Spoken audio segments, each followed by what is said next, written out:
It's just incredibly peaceful and I mean, it's fun and exhilarating, but peaceful and relaxing at the same time.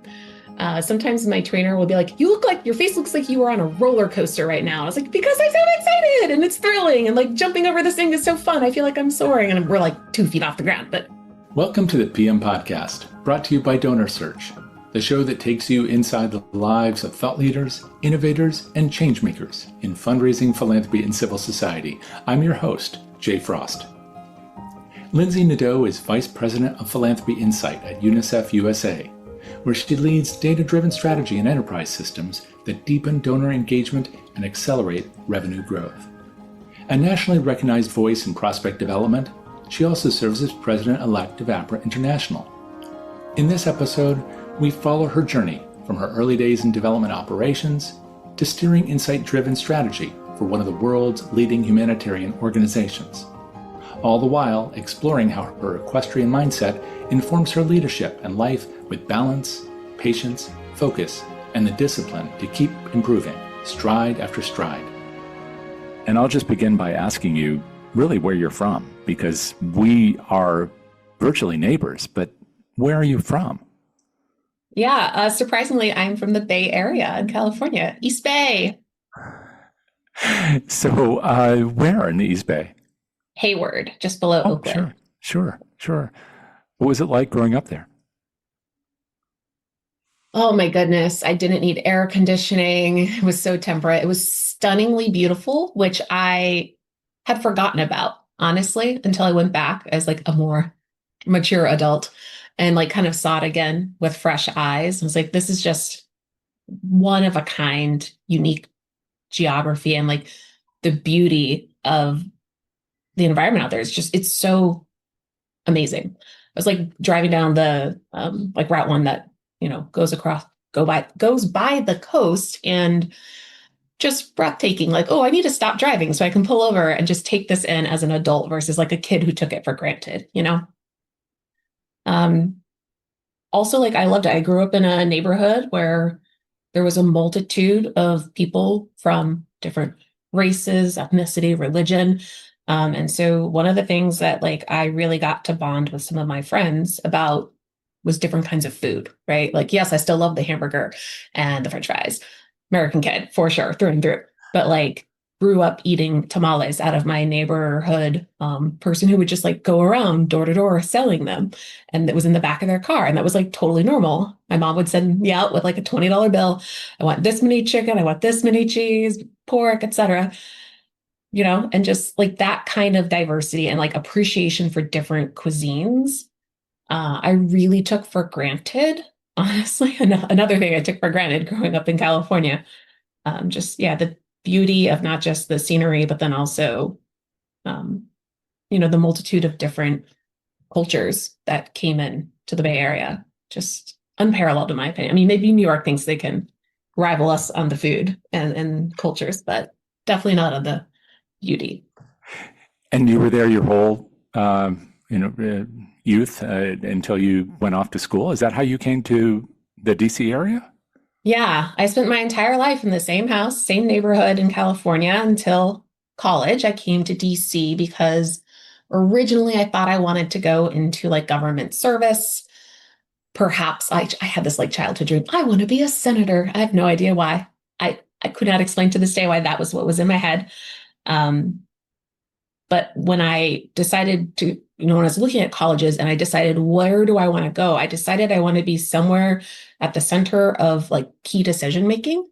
And I wanted to take a leap of faith and go somewhere where I didn't have family. I just wanted to like strike out and see like, what can I build? And then I went to American University in Washington, D.C. And after graduating, I had already met my now husband and we just kind of stayed. He wanted to work in law. I decided at some point I wanted to work in nonprofits. And that's like the perfect intersection for DC. We're kind of like this prototypical DC couple between nonprofit and law. Yeah. And But now I've American. actually, Mhm. oh, sorry. No, please go ahead. And now I've actually spent more time here in the DC area than I ever did in California. So I joke that this is like my adopted home, even though I'm a California girl through and through. It is a place where people will go to study and then go to Capitol Hill. And as you said, you had this childhood dream of being a senator, but what was the transition into this nonprofit life? Because they don't teach that. Even at American, there's not a nonprofit life track. No, there's definitely not. I mean, there is a lot of, I would say, public service in the alumni of American University, and it's a huge focus, whether that's international service or government service or nonprofit. But it's, for me, at first I thought I wanted to be a politician, and then I realized, like, I don't know that I want to be in the public spotlight like that. And like, it's so competitive, and like politics can have a lot of downsides to your personal life. And then I was like, okay, I'll be a lawyer. And then I realized that required 3 additional years of law school. And I was like, nope, all right. Process of elimination here. So I had been majoring in economics, and I was really taken by that. I loved looking at like comparative macroeconomic systems. And I liked, the math, the healthy math and stats bent to it. And it was both a little bit of quantitative, qualitative, and I liked that blend. And so I had actually decided and applied and was accepted and was underway in a 5-year MA/BA program at American. And I just hit this wall in grad school. So I'm a grad school washout, honestly. It was a semester where I was doing like econometrics 2, calc 4, and macro econ that had like a lot of calc in it. And I just was like, all of these models have so many assumptions in them that it's really hard for me to believe that any of them work, which is so funny given how much data science is in fundraising these days. And I just kind of came to this point where I was like, I'm losing my passion for it. I don't want to be an economist sitting in an office, like making decisions for people all around the country that feel devoid from the individuals that they're going to impact. And at that time, in parallel, I had started working as a development assistant at a nonprofit, a very small nonprofit grassroots organization in Washington, D.C. called Public Citizen. And I had interned for them and done a macroeconomic research project for them. And so when they had an opening for fundraising, I was like, okay, I was a phone-a-thon kid. Like, I had been calling people, asking them for money since I was a freshman. I did it for 8 semesters. I was like, this is a blend of the organization I understand, and I like their mission and their programs, and a blend of fundraising. And there's some data in fundraising. And I feel like this is a really good intersection of some of the things that I'm interested in. And so I had never really like consciously chose like, I'm going to go do nonprofits. But I feel like with those things I was considering, being a politician, a lawyer, economics, nonprofits, all of those things, I had always kind of approached it from like, I want to do good. I want to be a change maker. That was the thing that I always saw as a pathway through one of those options. And once I started working for a nonprofit, I feel like I found my people who were cause-oriented and rallied around a mission and weren't complacent and weren't in it for profit. And that just really resonated with me. So I kind of like, as most prospect development professionals do, just fell into it unknowingly, even though like I can see all these little decisions I had made over time, like put me right into this lane where my first job in fundraising, it was like a multitude of different things I was doing. I was helping with planned giving. I was working on direct mail. I'd answer calls from members and donors. I would plan an event. I would do gift processing. And then I discovered a product where you could do capacity rating and prospect research. And I didn't know what any of those things were. I was just like, oh, another event buyer or another new donor. I should look them up. And I didn't even know that prospect development or prospect research was a field with an association and a whole network and a body of knowledge. And like, I just kind of fell into it. But that was the one thing that I really, really loved out of all those things that were on my plate. And so I was able to kind of chart a course through that for the rest of my career. And that's how I wound up here. The idea that you were studying macroeconomics, which is pretty expansive, but doesn't necessarily see the individual in the same way that microeconomics or certainly prospect development does. I wonder if that was part of what made you decide, I've had enough of this thing, because the way you were talking about it. And then the fact that you were willing to make phone calls. There aren't a lot of people who are comfortable with direct outreach to people, person to person, but also interested in, if you add up all those people together, what's the story that tells? So did you really enjoy that part of also just reaching out, calling people up on the phone on behalf of the school, and then later at Public Citizen having that kind of direct interaction? Yeah, I did because everything was done by phone back then. And like our first and highest objective as a phone-a-thon person was to do address and contact information update, employment information. That stuff is super like critical, as we know, to an organization's ability to remain engaged with their constituents. And so that part was like an easy way to enter into a conversation. And it was before people were all on cell phones, so they didn't always know who was calling. Not everyone had caller ID. They were more likely to answer their phone. And once you got them on the phone, right, you can find that opportunity to build rapport. You're from the same school within the university. Oh, you have that in common. Or, oh, I can see you were in this dorm. I'm in that dorm, right? With that built-in alumni connection, there's so much fellowship generally that it was actually very easy. And, you just had to like hear no enough to get comfortable with hearing no and being like, yep, I'm waiting for that yes, right? You just had to like build your resilience and like there were people who would come and work at the phone-a-thon for a month and just kind of be like, nope, this is not for me. But my husband and I actually did it. I don't think he did it the first year, but he did it for 3 years with me. So it was also just a way for us to like be competitive a little bit with one another. And I used to be the top caller, and then he joined and he became the top caller. But then we kind of leapfrogged a little bit in there, but it's like a fun thing, a little banter thing that we still have to this day. Well, there's something in there about competition leading to love and marriage that we could explore, but it just sounds funny that it comes through fundraising of all things. Yeah. But then Public Citizen, you mentioned, and for those who don't know what Public Citizen is about, first of all, what is it or what was it? But also, why did it appeal to you? I know it was an opportunity, sure, and you were starting out, but you had choices, and you chose that. Yeah.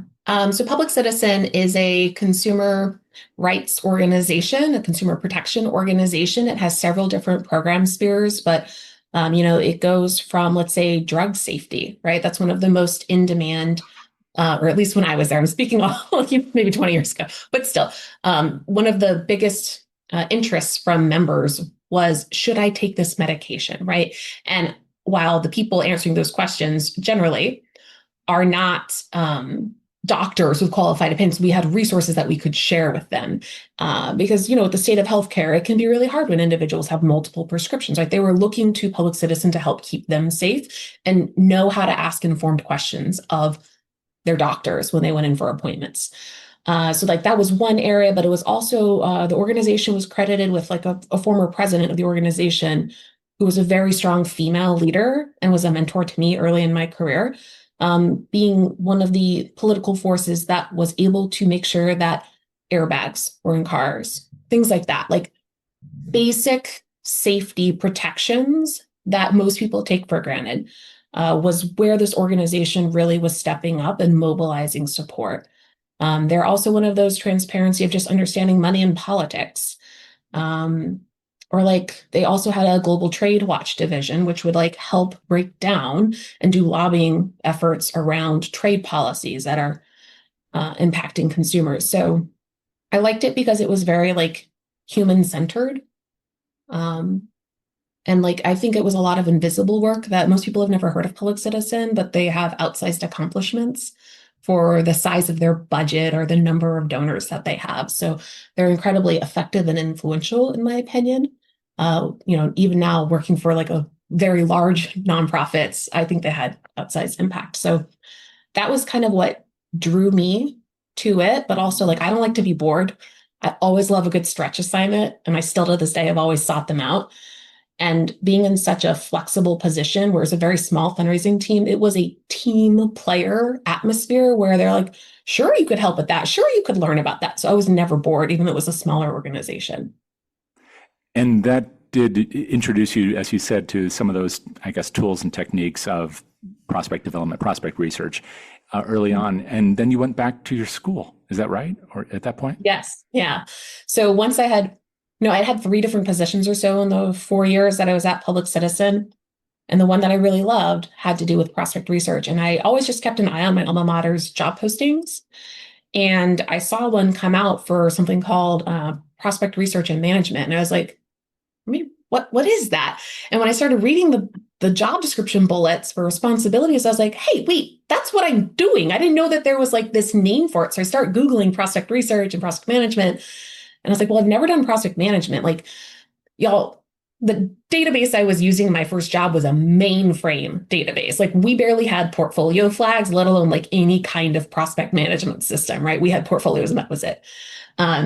So to like be able to go to a higher education fundraising shop and really like cut my teeth on like, oh, this is what professionalized, well-resourced, process-driven fundraising looks like. It was a huge opportunity. And I remember my supervisor there, Devin Via-Gessert, who's been in the DC Apra scene, a former president of Apra Metro DC, was a really influential mentor for me. And she showed me like what professional development could look like and how it could advance your growth, how it could advance your career, and frankly, how it even helps give back to the organization you're working for, right? So I learned so much at American University, and it was really special to get to work back at the organization where like I met my husband. I spent all that time on campus. It was just so nostalgic to be. It had only been a couple years since I had graduated, but still, it was full of memories. And like, I didn't have to relearn everything about the organization. I was coming in with a knowledge set that gave me a leg up, which was great. This also means that you weren't having that direct donor contact, but you were, I guess you were feeding that other part of your brain and your professional interest. But how is that then to be just a little bit removed from that donor connection? Because I know that's something that keeps coming back in different ways in your career. Yeah. Yeah, I didn't because when I was at Public Citizen, I had a small little portfolio, like an annual fund portfolio assigned to me, and I was interacting with donors at events that I was organizing and things like that. So, or on the phones, talking to members who had questions. So it was different, but it was almost freeing in a way because I had, a certain amount of reactive prospect research I needed to do, but I had like fun time to be able to learn things about prospect management and build a prospect management system in partnership with Devin and others. But that was like tapping into a whole new set of like solutioning and creativity within like established structures in the prospect management field. So, I still had a touch point here or there. I'd volunteer at like the scholarship luncheon. I would volunteer at the stewardship gala, et cetera. But I got to know the donors differently through prospect research and the stories that we told that way. And with the increased resources that higher ed fundraising usually has to be able to do prospect research, you could tell that story more completely than I had one tool when I was at Public Citizen. I was barely scratching the surface, So, yeah, I mean, I don't miss it, honestly. Like, I have, in my current capacity at UNICEF USA, I have gone to board meetings. I have presented to some of our top donors and supporters on different aspects of our work. I have traveled with donors actually to see our program in action in Mongolia. I'm not afraid of it. I will embrace it when those opportunities are there, but I've just learned that I'm more of an internal tinkerer and solution builder. And as long as I can keep in tune with the mission and I see the connection, the impact, and I help my team see the impact they have on the mission, I'm okay doing it from a distance. How important is that the whole team is connected in that way to the mission, to the work in a tangible way? So important. In my current role, I started out just as the head of prospect development, but now I have all of the advancement services teams reporting into me. And one of those came about by moving our gift processing team from finance to the philanthropy division and helping them understand, like, your job is not just accounting and data entry. You are the first step in stewardship. What you do, the timeliness, the accuracy of it, that impacts the donor experience. And here's why that matters on retention, right? Peer-to-peer and network fundraising, like volunteering, like all of those things are connected to how quickly can we get that gift in the system accurately and receipt it and thank them. And just helping people understand that. And I think UNICEF USA does an amazing job of really centering our mission in things like our staff retreats, our monthly all staffs, you cannot escape the mission in many cause organizations, but I would wager that UNICEF USA does it really, really well because I've worked in higher ed a lot. And don't get me wrong, like the work study student you're working with might be a scholarship recipient. And you may have played a hand in like helping finding that donor or stewarding that donor or whatever your role is. But sometimes it feels even more removed because higher education is it's an incredibly important opportunity for individuals, but it's a later stage intervention in the life cycle versus UNICEF is like at the beginning of someone's life and giving them that equity line, that base of equity at the beginning, to me, helps me stay even more connected because the work is so urgent compared to higher ed. So that's partly for me, like how I try to make sure that folks are always thinking about it, even if you're in a less removed context from the mission or not. And before we get too far away from, your own personal origin story, I mean, you were then back there at American where so many of these things started for you. It sounds like maybe that was an entry point also into the professional association. Is that right? Were you joining APRA at that point? Yes. So Devin, my supervisor, she sat me down and she was like, I think you're going to be the next president of Apra Metro DC. And I was like, what? What? So, I joined the board in a program director capacity because, again, I love planning events. And I went to my first international conference, Apra International, and I was frankly overwhelmed at the international level. I liked our chapter events. It was a smaller scale. I got to know people. I got a little more comfortable. I was building strong relationships with my fellow Apra DC board members. But when I went to the international, I was like, my goodness, there's so many people. It's just so many people. And I don't know anyone. And I'm just on information overload. But when I left my first international conference, I wrote my first 5-year plan because I was so inspired. I was like, a personal 5-year plan. Personal and professional. It was both. Yeah. Yeah. And so I decided on some initiatives I wanted to bring back to my nonprofit, and mostly in the prospect management side and how we could enhance what we were tracking. And then I also started thinking like, okay, if I want to become the president of Apra Metro DC, how do I work my way into that? If I want to chair the Apra International Conference one day, what are some steps that it was almost like volunteer pathway journeying for myself to get me to where I wanted to be, to have the impact. And so that definitely all started when I was at American, but it carried through even today to being President-Elect of Apra International. I will say I did my 5-year plan in about 4 years, and then I wrote a 10-year plan. And that one didn't quite go as fast as my 5-year plan, but we're getting there. So you were there, you were getting involved in the association as well as doing the work, but you moved on. So was part of your plan to leave your alma mater and then take on a new position, new responsibility? What were you thinking was important? What was the next step in that 5-year plan? Yeah, I had told myself that in 5 years, I wanted to be like the director, the head of a research and relationship management team or prospect development, whatever you want to call that. And I had originally planned for it to be in higher ed. I was just sensing that at American, there wasn't as much upward mobility as I was looking for, as I wanted to take more on and wanted to grow. And it wasn't that Devin didn't support me. No. It was more just about like, was the pathway there and the pay scale and all that and promotions and all that. So as I was thinking about upward mobility there, I also looked out at other opportunities. And there was a bit of a step up. It would be full-time management of a team. It was a broader portfolio. So it was basically a mini advancement services, but the organization's much smaller than a lot of the shops that I've worked at. And so it was like kind of a great, slightly lateral, but slight expansion of scope, step up. So it just had a lot of the attributes that I wanted. And this was at the Center of American Progress. So a think tank, policy think tank in DC. And this was a really interesting life experience for me. I took the job thinking I could do this job in my sleep. And about 3 months in, I knew I'd made a horrible mistake and it wasn't the right fit for me. Why? Um, the process and resourcing that I had come to depend on in my higher education experience was just not there. And I mean, the organization is full of amazing, brilliant individuals, but they were very rigid in the way that they had always done fundraising.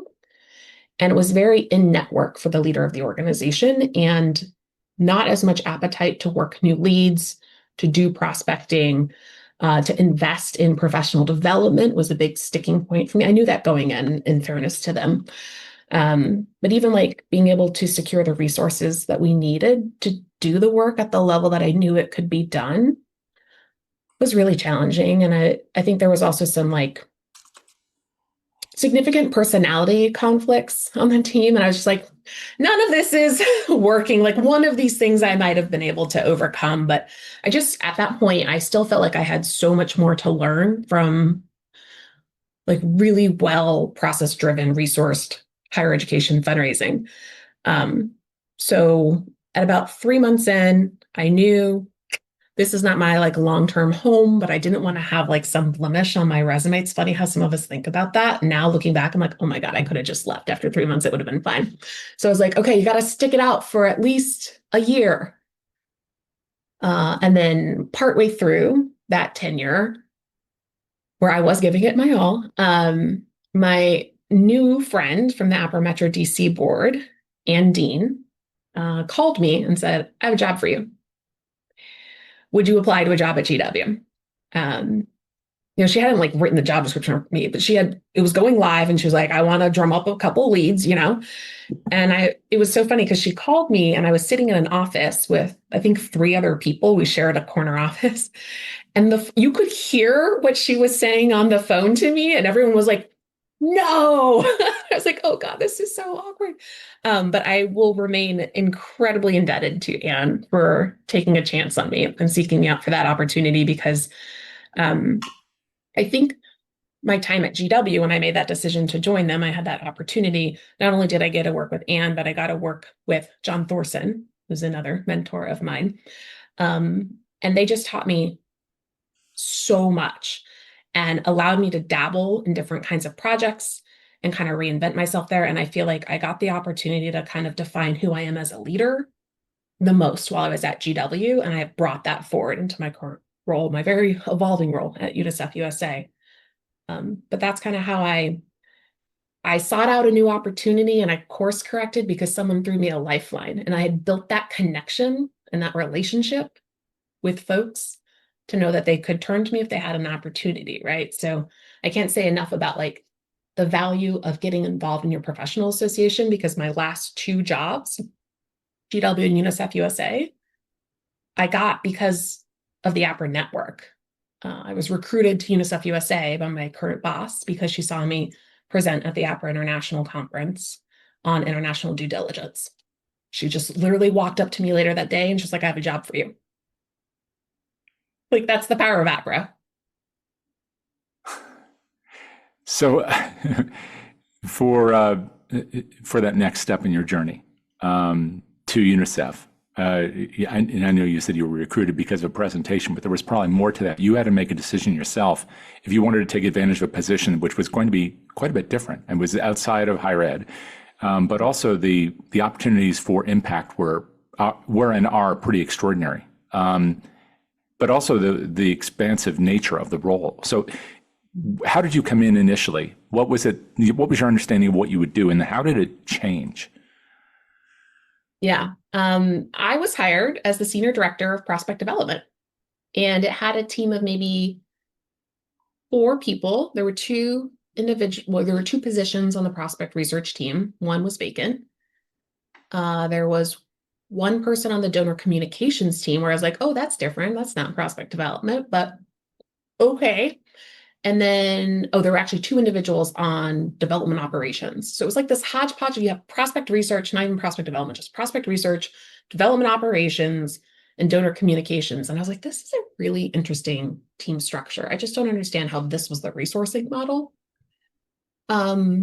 So we went to work, we built out, and I recruited a leader for the prospect research team. I gave a little bit more structure to the development operations team. We also brought in someone to do portfolio optimization work because that critical part of like relationship management, prospect management, fundraiser KPIs, forecasting, all of that, like there was a gap. No one was doing that work.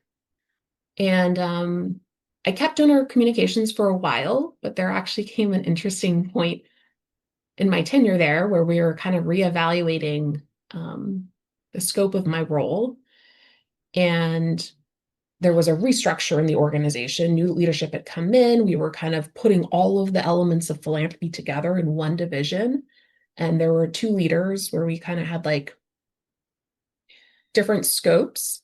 And that was when gift processing was given to me to take on. And then the donor communications piece had been moved to another individual who had more of like a donor experience kind of composition with different teams. And so at that point, I really turned my attention to not just building out and helping integrate our gift processing work into our fundraising culture and the donor experience, but also really deepening that and the resourcing, but also the expertise of our prospect development team. I shifted it away from just being prospect research, but further investing into the relationship management, portfolio optimization side, and also building out like an actual defined data analytics team, which we call data strategy, but really helping lift up insight, like data-driven decision-making, not just here's what your research request when you ask for it, fundraiser, thank you so much, we'll talk to you again when you send another request in, but building that like liaison model and that insight-driven partnership where we were trusted advisors. So that was kind of the metamorphosis from my first state to my second state there. And along the way, actually, throughout that journey, that transition, and I think this was within like my first 12 months or so on the job. I started right before the pandemic. It was November 2019. So within the first few months, the whole organization went remote, as everyone does, the whole world did. And then UNICEF was tapped by a few international partners to vaccinate the entire world, the adult world, against COVID, because we were the only organization that had the logistics supply chain, the cold chain, to be able to take vaccines that had been procured by a different organization and turn them into vaccinations by putting them in people's arms. We were that partner that got it from a warehouse into people's arms. And doing that would take billions of dollars and was something that we had to kind of build a case for support around because it wasn't child focused initially on its face, right? You're vaccinating adults. But we had to figure out how to tell the story that if a child can't go to school because their teacher can't, or if the child can't get their routine medical exams, that's bad for long-term health because their doctor's not able to be there. And so we have to open the world back up and allow the adults that children depend on to be able to resume normal activity so that children can go back to school, right? We very much tapped into like language around like a lost generation. Children are going to be set back for decades if this is so protracted. And so in that moment where we realized we are going to be the organization that does this, it was daunting, but my CFO and the chief of staff who had hired me, that was the person who sought me out, kind of looked around the organization, was like, Lindsey has campaign experience from higher ed. She knows how campaigns are run. We're going to need a campaign in order to like bring this mobilization effort to life and get the funding that we need for UNICEF to be able to do this work. And I encountered a lot of like resistance throughout the organization, to be honest, a lot of doubt, like we aren't a campaign shop, which is true. We're not. But as we were working on that case for support, and as we were understanding what do we even think the potential is, message testing it with a few of our national board members, key institutional funders, et cetera, we landed our first lead gift. And it was shocking. People were like, wait, what? It was like a $20 million gift, $25 million gift, something like that. And it made everyone like sit upright and be like, oh my God, can we do this? And then a couple more came in. And then in the course of about 18 months, I'd led a campaign that raised $270 million rapidly. And some of these donors were first-time donors making 8-figure gifts to us. Because, with campaigns, sometimes there's a marketing event, you're trying to build the urgency, manufacture the urgency at times. You didn't need to do that with this campaign. It was all there because everyone wanted to go back to normal and wanted people to be safe in doing that. And so it was the easiest pitch, I swear, that I've ever seen in fundraising. And our number of donors, major donors, new principal gift donors, just went through the roof, honestly. So that was kind of one of those steps that happened between being hired as Senior Director of Prospect Development, transitioning into gift processing, coming into the fold, managing that campaign, spanned both of those. It was, I thought I had okay, that was 3 different chapters that all happened at once, basically, in a short amount of time. And then Ukraine hit. Well, wait, before you get there, yeah. You also had a major life event because at the time that COVID hit, you weren't just thinking about how to save through vaccinations, how to make it possible for the world to get vaccinated so it would benefit children who needed all these things that you just mentioned. They needed their parents and their grandparents. They needed to go to school. They needed all these things. You had a child of your own. Mm-hmm. And you were also working from home because we were all locked down. So what was that experience like to be a new mother with a child of the same age as all those children that you were working to protect around the world? I had never paid much attention to UNICEF and the mission before having a kid. And even when, because I had my kid while I was at GW, so my GW work fam supported me through that, and that was an amazing experience. But when I made the decision to leave GW and join UNICEF, it was in one part because GW was scaling back on telework and I had a little kid. And we live in the burbs of DC. That commute was hard. It was really hard. I was dropping my kid off at daycare at 6:30 in the morning, picking her up at maybe 6 p.m. at night. That was untenable. And so that was one of the reasons that I left. But because the other reason was when my current boss approached me at the conference, she was like, I have a job for you, UNICEF. And I was like, kids, right? That was how, I recognized the brand name. I didn't know a lot about their mission. But when I went back to my hotel room and I Googled UNICEF and I started reading about their program scope, I was like, oh my goodness, this is a mission that I am literally living right now, seeing how vulnerable children are when they are born. They can't do anything for themselves, right? And then to think about some of the circumstances in which children are subjected to, there's no other organization that I would rather be a part of because of, as a parent, and there are a lot of non-parents as well that connect to the mission. I'm not saying you have to be a parent, but for me, that was my connection into our mission. And so I had no hesitation about knowing that I will get out of bed every day and want to bleed cyan blue for UNICEF USA because I'm living that journey with my own child. And of course, we have a lot more privilege here than many children parents have around the world. But going through the pandemic, even at a child-focused organization where, some of my friends are like, oh, I'm so mortified my child came on camera. And there's that clip during the pandemic of someone doing a broadcast and the child busting in, and so the either the nanny or whomever came in to help retrieve the child, that went viral. And there was no pretenses at UNICEF USA. It was okay to have your family on camera during meetings. It was almost endearing, and it reminded us of our mission. That doesn't mean that it was easy. My husband and I had to do shifts because our kid was roughly, I'd say 20 months. So very active, very mobile, 3-story home, constantly trying to hurt herself, not knowing it. So my husband would work early and I would watch her. I mean, he started work at 6 a.m. Then we'd transition. I would take afternoon meetings. And it was a lot of what YouTube music channel can I pull up today? And there was a mom support group at UNICEF, or parent group really, where we could surface content from each other's parent circles so that we had fresh content for our kids that was educational. But it was exhausting. And then among all of that, while school was closed and I was trying to work and keep my child safe, because we weren't doing a lot of teaching at that point, she was so young, then it was the campaign on top of that, right? Like it was just this convergence of so many things all at once.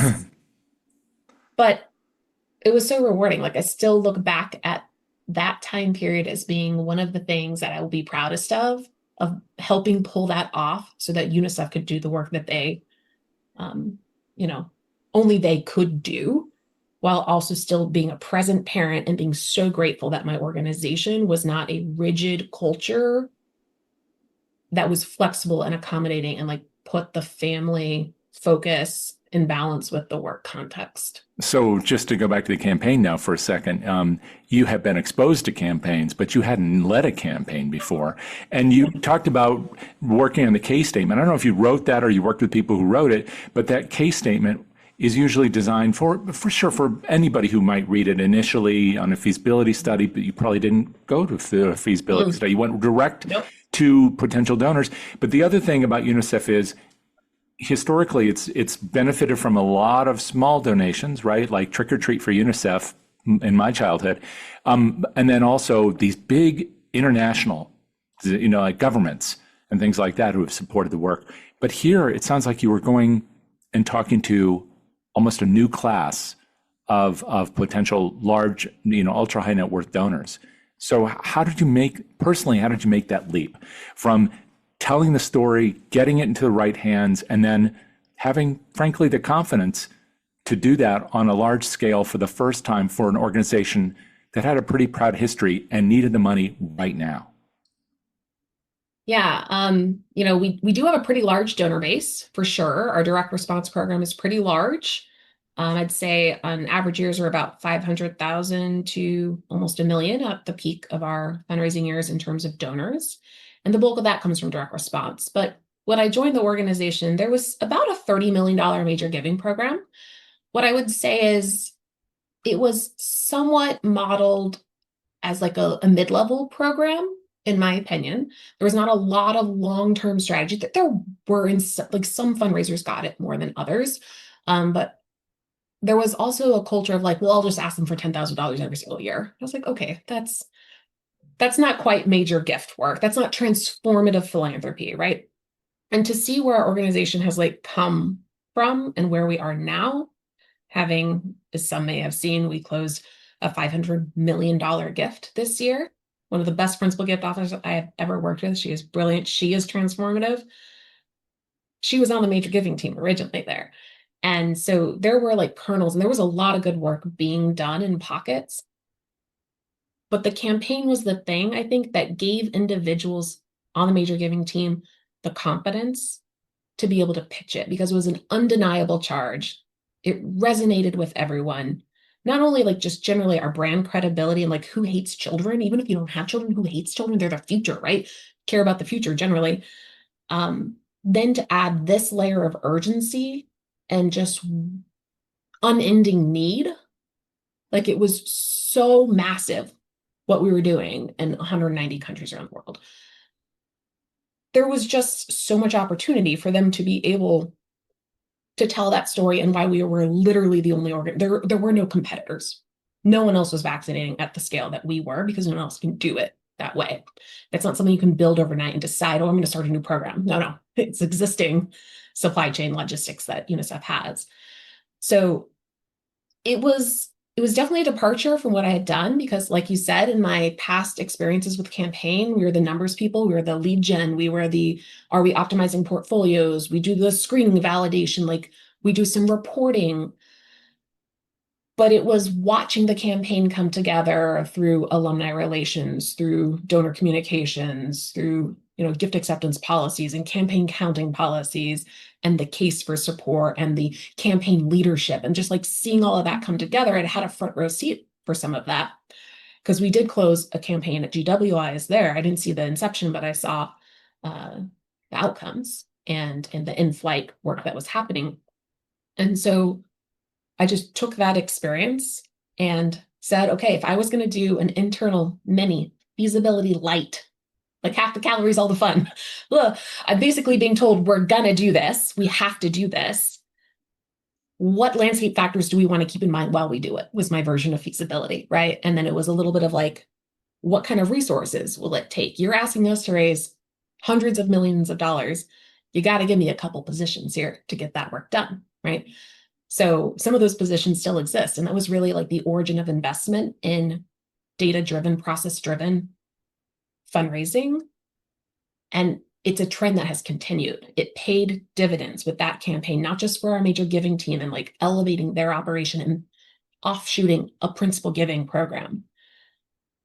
The hub that we call now Philanthropy Insight really emerged from all of those investments and the organization seeing the dividends of data-driven work. And that probably brings us back to Ukraine, which you were starting to talk about, because there was another emergency, and that started right around the time that you took on this role, I guess. Yeah, that one was in 2022. So we were on the tail end of our campaign to end the pandemic vaccination campaign, and all of a sudden this seismic emergency conflict really shifts our landscape. And at that point, like, we didn't have enough gift processing staff, let's just say that, for the influx. I would say that the vaccination campaign work that we did was more of a slow build. Yes, we got some of those lead gifts that built traction and others joined. This was overnight, within a week probably, of people, the public really paying attention and wanting to understand how they could help and who was on the ground in that location doing what they can. So it was another instance where I believe with that one we raised $260 million in about 18 months.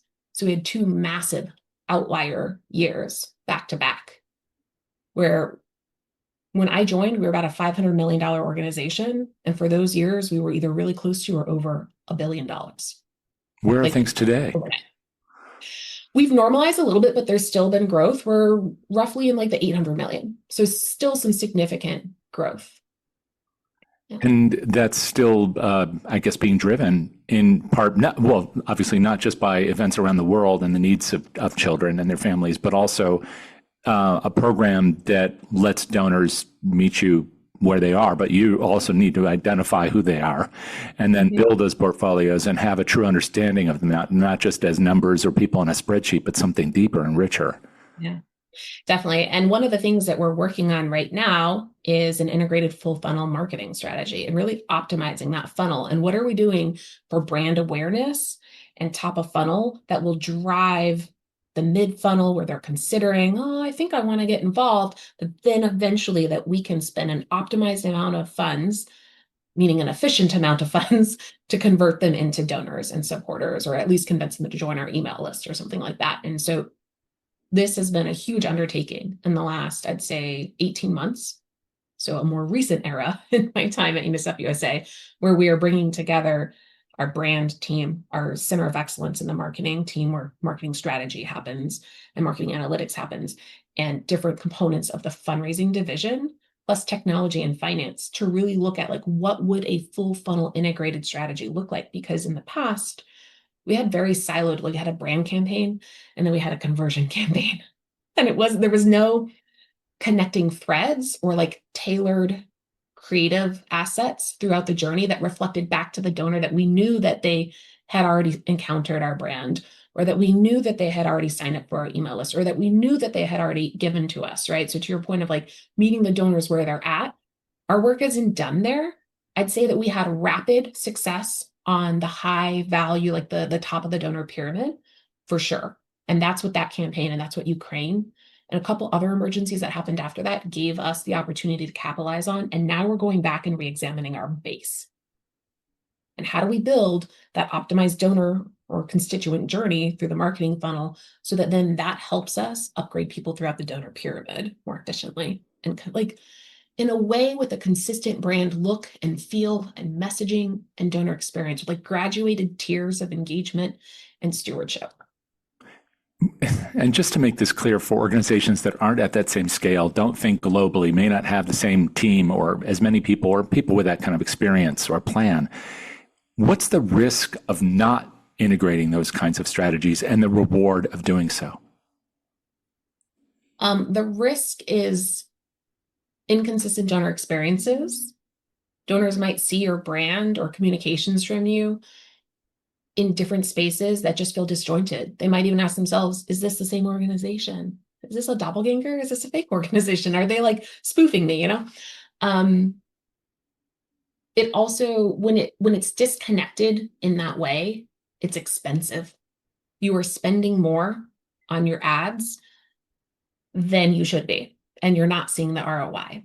So really, when I think about the advantages to an integrated marketing strategy for brand and what we call performance marketing, or like direct response annual fund, whatever you want to call it, it's not just a better donor experience, it's also efficient spending, which is really important for nonprofits with public scrutiny about how much we spend. For some nonprofits, the marketing, like the ad budget or the direct mail budget, like whatever, however you want to think about that spend, is one of the most expensive line items in your operating budget. So where did this fit in your 5-year plan, or were you at year 7 at this point? I mean, you can't predict certain things. You couldn't have predicted which bosses you would have, which software you might be able to get, who you could hire if they were available. And you certainly can't predict a worldwide pandemic of the scale that hadn't happened for 100 years, or the first invasion in Europe since the Second World War. I mean, beyond what happened with obviously with Serbia. But where did this fit with your own planning? Were you able to keep on course?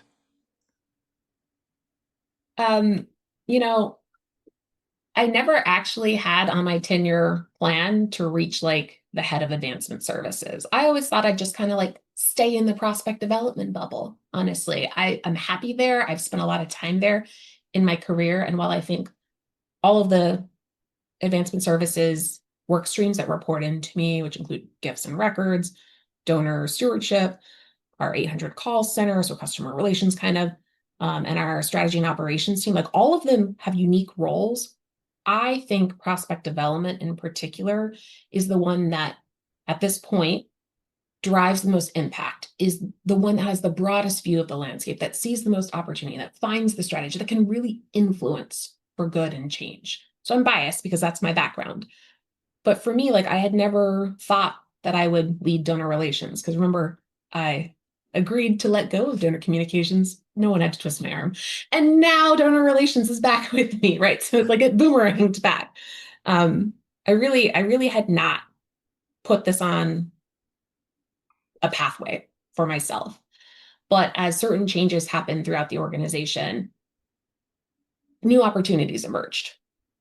And I am a fan of saying yes to opportunities and being partially scared about whether I can do it or not. Not terrified, right? That's not a good situation for most people, but just like that'll be a challenge. That'll be a new challenge. Because I never like to be bored and I like to learn. And so while I can teach teams that report into me a lot about connecting into the larger strategy, finding the dots that we're all interconnected in our work. If we're doing something differently in our acknowledgement process, hey, maybe prospect development needs to take that into account. Like I can help them find the connective tissues and interdependencies across all of these teams. They teach me so much. Like my favorite thing is to hire someone who is an expert in gift processing and teach me how to do that, right? Like how can I be a better native data thinker about system design and gift processing in that regard? So I've found it really rewarding, but you're right. Like I could not predict all of the things that would come up, especially in my almost 6 years now at UNICEF, because not only was it like the campaign and taking on gift processing and donor relations and building a brand new team for our strategy and operations, but I couldn't predict that in the last year, other than the conflict between Israel and the state of Palestine, there have not been any emergencies that have broken through the noise of the news cycle. If an earthquake struck, we used to raise $1 million for that as a given. Now we raise like 100,000. And it's shocking to me how much it doesn't get traction anymore. So like even encountering new landscape factors like that that are slightly disheartening, but trying to think about like, how do we find an approach that resonates? How do we maximize our spend in direct response if the public aren't going to care, right? So just reevaluating decision science around those have been really, really interesting to me, and never things that I had seen for myself being on the radar or on the 10-year plan. Because while I've been at UNICEF USA, I'm currently serving as the interim for direct response, which has been so rewarding and such a steep learning curve, but is going to pay off so much in the knowledge I will keep with me when I go back to my advancement services only job and be an even better partner to the future head of direct response. But that was like a huge stretch interim role that I, maybe 3 years ago would have been terrified. But then I got like slightly immersed in the work, and I was like, okay, maybe I can just like help keep trains running and not break anything, keep the seat warm until someone comes in. That was unplanned, but I also had the opportunity to do a stretch assignment with our impact investing fund called the Impact Fund for Children. And I mean, when you go to an APRA conference, impact investing is like one of those darling topics that people love to sit in on and learn about. And I got to like embed myself with an impact investing team that thought about alternative financing vehicles, and like just the opportunity to be able to do that was something I didn't even know that UNICEF USA had when I accepted the job, and that the leader of that and I would hit it off and be like data and systems thinkers and big picture enterprise thinkers, and want to bring more fundraising to that enterprise, and where can we find, the shared value proposition of building things out together. So I think honestly, yes, you have a 10-year plan or a 5-year plan, or maybe you have no plan, but plans are meant to change. That's why they're a plan. They're not written in cement or stone. And so I'm a huge fan of like, say yes, always say yes to an opportunity and find the value in it. And then use that knowledge and that experience to inform what you say yes to in the future. That sounds like a great segue to another big thing, which was, and I'm sure this wasn't your plan. First, you said that you wanted to chair a conference. I believe you did that. I did. And probably more than one. I know you were also involved with the CASE conference. And then you took on a role on the board of APRA, Apra International, and now you're in the President-Elect position. So I guess this means you'll take the helm in, I can't remember when. Next September. So perhaps some of that was on that plan. I don't know which year. But of what you have learned in this environment, not just for yourself, but for the field, what do you think is the main takeaways that you're trying to bring then to all your colleagues who are in very different kinds of positions, scattered across very different organizations around the world, really, many of whom have small budgets or haven't thought through this kind of almost systems thinking approach that you've had the opportunity and took the advantage of the opportunity to develop with your colleagues at UNICEF? Yeah. And, I have the benefit of having worked in 2 very small shops with very few resources. They weren't my favorite experiences, but I learned how to do more with limited resources. And so whenever I am writing something for the prospect development field or presenting on something or building a tool out, I always try to think about who could use this no matter what kind of organization. Like what is their takeaway? What is going to be a feasible, resource probable, time permitting? How can they get anything out of this, no matter if you're at a huge shop or a small shop? Because I think so many folks are marginalized by saying like, oh, well, that won't work for us, kind of like folks did at UNICEF USA about not being a campaign shop. It's like, well, let's just break it down to its most fundamental thing, right? Like I want it to be accessible and approachable no matter what I'm sharing, whether it's about team culture and how I built it at UNICEF USA, or forecasting methodologies, which is a huge passion area of mine. And I've done a lot of presentations in, and I have for instance, a workbook where like you can do the most basic version of pipeline forecasting. As long as you have a pipeline, you got to start there, right? And here's the elements of the data points I would start with. But then you can get super uber sophisticated and have like a discounting model and weighted averages and things like that. So like it spans a spectrum. And that's usually what I'm always trying to help people understand whenever I'm engaging in APRA, and kind of meeting other people where they're at. If they're in a more advanced shop, I can meet you there, but I can also talk about how do you build it in Excel? Because even when you're building a sophisticated thing, we often start with a prototype in Excel, right? So, and then the other thing I would say about how I'm showing up with my Apra hat on is trying to really help executives who may feel constrained, especially in our current landscape, by budgets and, not having the staffing and having to make tough decisions about what staff to keep, just trying to help convey to them the importance of data-driven decision making. Because especially in uncertain times where we don't know what is coming and we are all trying to stumble around in the dark around where do we think we're going to land at the end of the year? What should our goal next year be? What do we think the potential is of our program?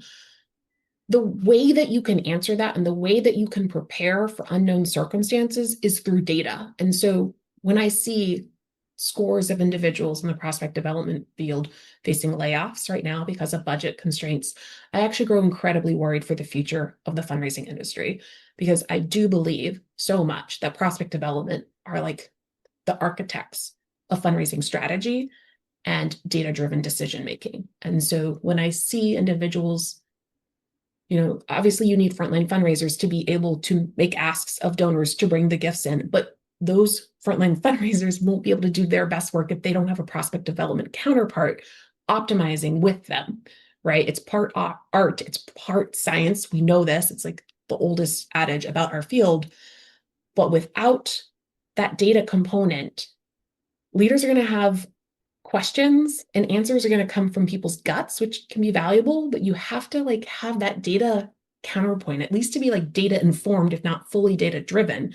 Got to have a data starting point to assess the current state, trends, and then let that inform decision making about where are the right cuts to be making if you need to reduce staff. It might be in certain pockets of the front line if there aren't enough prospects to sustain the number of portfolio managers, right? You can't do that unless you have a prospect development or data science person to help you make those assessments. So that would be a little bit of my advocacy right now to anyone who would listen about the value of prospect development and what APRA or other associations within the advancement services umbrella kind of are bringing to the table and trying to lift up in these really challenging times for nonprofits. You talked before about silos in shops. I mean, and then, obviously addressing that, we've got silos within the industry, right? I mean, I know that in the past, from past experience, just trying to bring together the association, sometimes the same places, very valuable, but it can be challenging. Do you imagine that with the approach that you're taking and your leadership and that of your colleagues at APRA, that there might be an opportunity to not just have a seat at the table, like we used to say, but actually to be more like your team has been at UNICEF, to lead the charge and make sure there's a full integration of the different facets of development so that we're really serving mission more effectively? Yeah, I think so. And I think honestly, it starts with advancement services, right? Being able to be more integrated and do cross-functional knowledge and cross-functional training. Even if you're not going to be subbing in for someone who works in gift processing, I think it's important for someone in data science or relationship management to understand how the gift processing team works, because then the data patterns that they see and the solutions they're trying to build will be better designed if they have mutual shared understanding of each other's work and the system constraints or the processes that everyone is working within. And then once we are able to build that within the advancement services hub, I feel like that will create a more unified experience for the fundraisers, which will then create a more unified experience for the donors, right? I heard this saying at the ADRP, which is the Association for Donor Relations Professionals conference that I was at a couple months ago, where it said wraparound surround sound stewardship for our donors starts with how we steward your fundraising colleagues internally. Stewardship starts from within. And for me, I think building those relationships with your fundraisers with fundraising leadership is the number one thing that we have to do. And I think that that's why I've been successful at UNICEF USA, is by investing in those relationships, not just with my own fundraising colleagues and peers that are leading fundraising, like frontline fundraising teams, but also with finance, with technology, with marketing. That's how I got put me in coach for this interim direct response thing, because I had an enterprise lens and a network of trusted colleagues where we were already working together on certain things, right? And so if we can address silos by relationship building, information sharing, I teach my marketing peer a little bit about fundraising. She teaches me a little bit about marketing, right?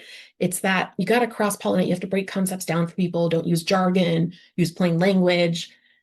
And as you start to do that, you're going to create that trust and transparency that's needed in order to be fully integrated and fewer silos. I mean, you're never going to get rid of all of them, but like it's all in a day's work, right? And progress is day by day.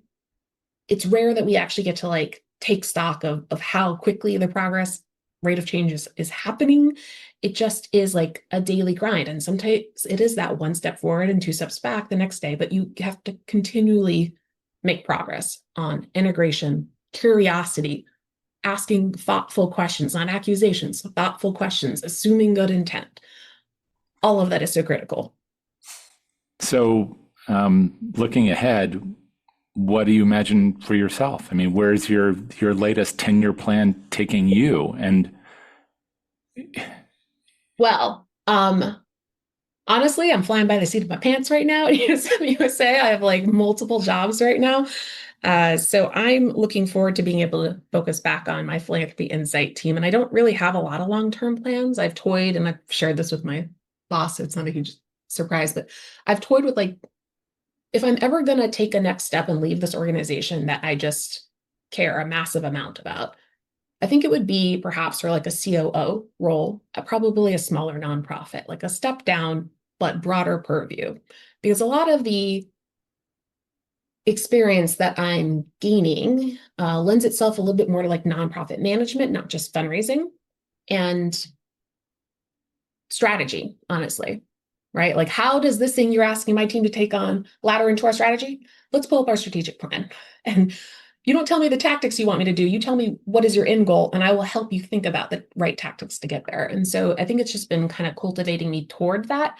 I don't know how to like really test that assumption that might be the right next step for me. But I don't know. At this point, I feel like there's still so much I want to accomplish at UNICEF USA. We have a very strong team. We've been recruiting people with a lot of industry experience, and I wouldn't recognize the organization from 6 years ago that we have now today. It's just been night and day and rapid, accelerated growth. So there's a lot to stay for. But on the personal front, we just purchased 40 acres out in Front Royal, Virginia. And my husband's a winemaker. He is a lawyer by day, but winemaker, hobby winemaker, home winemaker. And so we're going to build a home out there and move out of Reston and plant a vineyard. And I'm an equestrian, so we will have a horse or two or 10 or I don't know how many on our property. So we'll have like a little homestead, a vineyard, equestrian farm. wow, why horses? Why horses? They're majestic, and anyone who says differently, I have some fighting words for. It's also one of the only sports where you have a partner that's an animal, that's not a piece of equipment that you buy, right? And yes, horses have different levels of aptitude, and you can buy them made where they just like, it's kind of like out of the box versus homegrown, and you've put all the sweat equity into like developing and training that horse. But the horse can teach you, you can teach the horse. You also have a trainer usually that is like the objective coach for both of you. There's always something more to learn with a horse, and progress is not linear. So it like mirrors my professional experience because, one day we'll get a skill down and then we struggle with it the next, and you're fine tuning constantly. But it also takes a lot of strength, endurance, balance, level-headed. If you are not present while you're riding a horse, you're going to get hurt. And so for me, it didn't start this way, but it's really become this. For me, it is my me time. It is my Zen time. It is when I am not worried about the personnel matters I have to go hash out with HR, or a setback with a technical system, or friction with relationships at work. Like, I'm not worried about friend drama, family drama. I am like me and the horse. What horse do I have with me today? How are they showing up? How am I showing up? And it's just incredibly peaceful and I mean, it's fun and exhilarating, but peaceful and relaxing at the same time. Sometimes my trainer will be like, your face looks like you were on a roller coaster right now. I was like, because I'm so excited and it's thrilling, and like jumping over this thing is so fun. I feel like I'm soaring, and we're like 2 feet off the ground, but you're doing it at like 15, 20 miles an hour on a strong animal. It's just so fun. And now my daughter is very into it as well. She's a horse girl as well. I've converted her. So yeah, I don't know. I never rode as a child. My parents didn't believe me when I said I wanted to ride a horse, little pony. And in the Bay Area, like, I don't even know where I would do that, right? Out here in Virginia, we're in horse country, so it makes a lot more sense we found that opening. But my husband got me a intro to horseback riding lesson for a birthday. And it was the worst financial decision he ever made, because I just kept going, and now it's like this whole other revenue stream and outlay. Yeah. Well, that's it for this episode of the PM Podcast. You can learn more about UNICEF at unicefusa.org.